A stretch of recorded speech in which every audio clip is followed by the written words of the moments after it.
Hey, what's up, people? It's me, Matty D, A1 Solutions Group, here with a two-part series. All right, part one, regarding the 10 most common questions around credit and pretty much money and debt for that matter. Okay, that's important because a lot of people. It's funny how in this country money is the least understood subject, yet we use it pretty much every day and don't really understand how it works, especially in particular after you die, which I'll go into in these. So, without further ado, let's get right into this. Close the notification off. Boom. All right. So, 10 most common credit questions. Question about credit, money, all that fun stuff. So we're gonna do 5. Number 1. I have some notes here, so I'm looking down. So number 1 is all about, it used to be with credit cards, the credit card company could just jack your rate up for no reason, right? They can't do that anymore, okay? And if you have been paying on it on time and things like that, then it's a time to go in and talk to them and say, hey, and try and negotiate. It doesn't hurt to ask. If you don't ask, you don't get. As an automatic no. You can try transferring the balance to another company if you want, as far as that goes, to try and get a better rate, because this is higher interest you're paying on something that's sucking money out of you, that's just making them richer at the end of the day. I wouldn't advise closing the account. You could, because as I'll get into this a little bit later, that only hurts you in the long run as far as your score goes and having good credit history. But one thing that they can do, actually, if you've been late your payment for 60 days or more, they can raise the rate. They can do that. So, all right. Number 2, collections. People wonder about, do I have to pay them? I'm going to tell you right now, no, you don't have to pay them. And 2, you should never pay them. Here's why. Paying collections does not boost your score whatsoever at all. All it does is, yeah, your debt goes down, but your score stays flat. Number 2, anytime you have a collection account that's money report for, I don't know, a year or whatever, there's statute of limitations of how long to be on there. Depending on the state, you're looking at a reporting of up to 7.5 years. Okay, if it's been on it for 3 years and you decide to make a payment on it, guess what?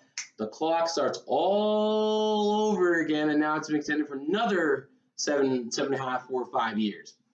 So the other thing too about collection agencies is that when they buy the debt, they buy it at cheap prices. Like, we're talking, like, if you owe $1,000, they'll buy it for like $50 or $100. Okay. Number 2, and the other thing too is that when they buy the debt, they're not buying the contract that came with it. So honestly, they don't have a whole lot. But since you don't know that, they prey upon your ignorance of not knowing that, and therefore you pay it, thinking it's going to the creditor when it's really not. All you do is give them a payday.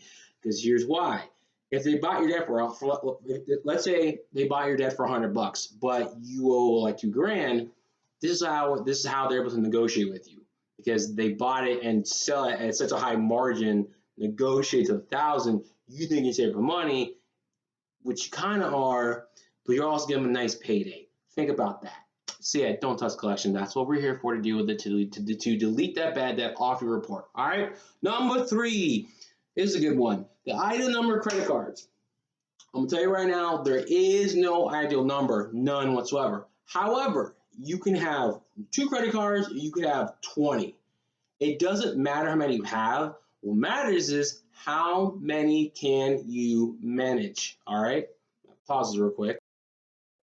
Okay, and we're back. So, what was I saying? Ideal number of credit cards. There is no ideal number. Obviously, it's all about, not obviously, people don't know that.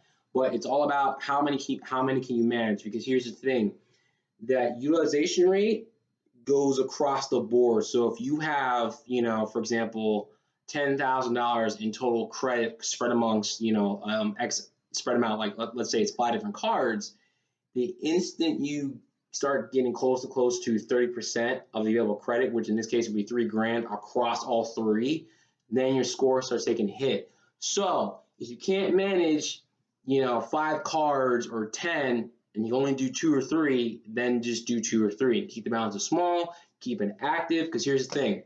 A lot of people think, I'm not using it anymore, I'm just going to cancel it. Nope. Canceling credit card account and not being active on it, the creditor will cancel it. That hurts your score as well. Because the thing about your credit score is that 15% of it is length of credit history.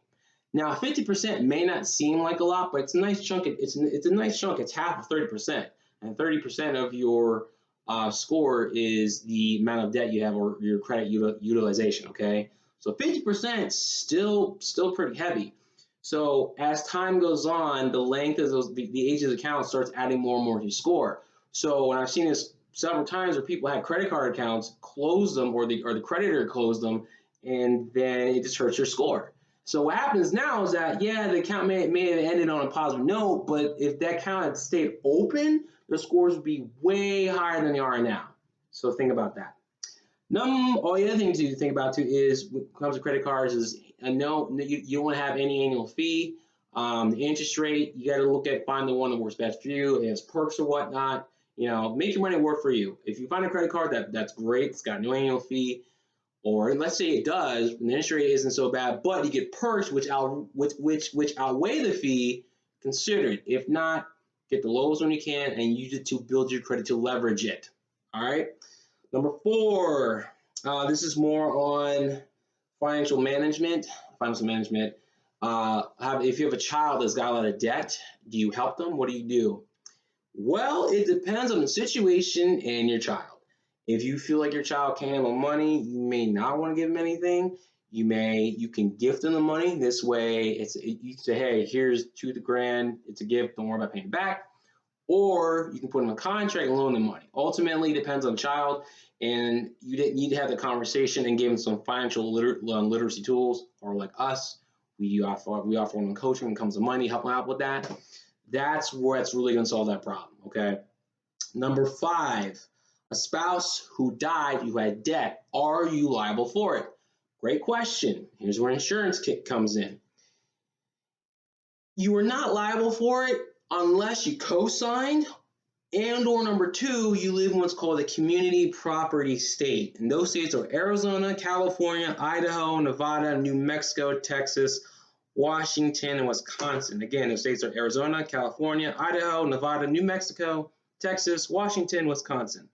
All right. And what that means is if you're married and your spouse had debt, if you didn't co-sign on it and they pass away, you're liable for it.